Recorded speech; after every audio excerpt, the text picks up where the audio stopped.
આપ જોઈ રહ્યા છો spark today news. Baroda council દિવ્યાંગ સેન્ટર નાગરવાડા વડોદરા ખાતે માતૃછાયા ફાઉન્ડેશન ટ્રસ્ટના ઉદ્ઘાટન કરવામાં આવ્યું છે. અતિથિ વિશેષ તરીકે મામલતદાર શ્રી અનિલભાઈ પટેલ તથા ઇન્કમટેક્સ સલાહકાર અને સમાજસેવી દીપકભાઈ અમીન, શ્રી નારાયણ આચાર્ય, રજનીભાઈ, ટ્રસ્ટીશ્રીઓ ગણપતભાઈ તેમજ શ્રીમતી દક્ષાબેન, શ્રી ભાવેશભાઈ રાજ, આશીષ પરમારે હાજરી આપી છે. તેમજ બરોડા કાઉન્સિલ દિવ્યાંગ સેન્ટરના આચાર્ય શ્રી નંદિનીબેન કુલકર્ણી સાથ અને સહકાર પણ આપ્યો છે.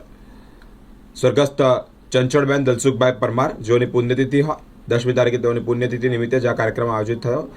માતૃછાયા ફાઉન્ડેશન ટ્રસ્ટના સહયોગ બદલ તેઓ આભાર પણ વ્યક્ત કર્યો છે. સેવા કહેવામાં આવી છે અને મા બાપને ભૂલશો નહીં. તો એના પગલે આગળ વધતા એક મગજમાં એવો વિચાર 24મી પુણ્યતિથિ 10/1/2026 મારો માતૃશ્રીની હતી.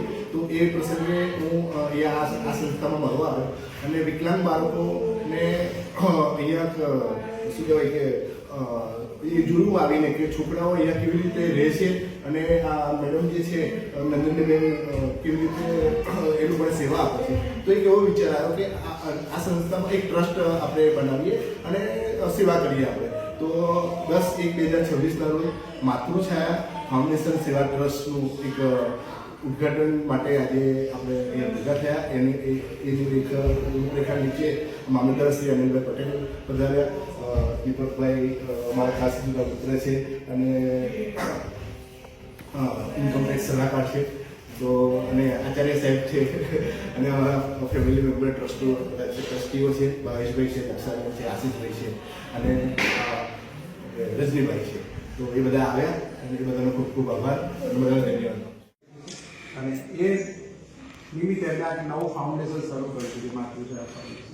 અને એની શરૂઆત આપણું જે આ બરોડા સિટી કાઉન્સિલ દિવ્યાંગ સેન્ટર છે એના તરફ ઓકે આપણે શું એવું કરી શકીએ કોઈના ચહેરા પર સ્માઇલ લાવી શકીએ. અને એ જ હાથ છે એક મા તરીકે જે માતૃછાયાની વાત છે, એક ભાવની વાત છે, એક મધર તરીકે, અને એ આશયથી આ સંસ્થાની શરૂઆત થઈ છે. અને ભવિષ્યમાં આ સંસ્થા સાથે ઘણું બધું કામ થઈ શકશે, પણ શરૂઆત એક થાય પછી આગળની વાત છે. એવા બાળકો સાથે કે જ્યાં આપણો કોઈ એની સાથે સ્વાર્થ ના હોય, ત્યાં એની પાસે કંઈ લેવાનું ના હોય.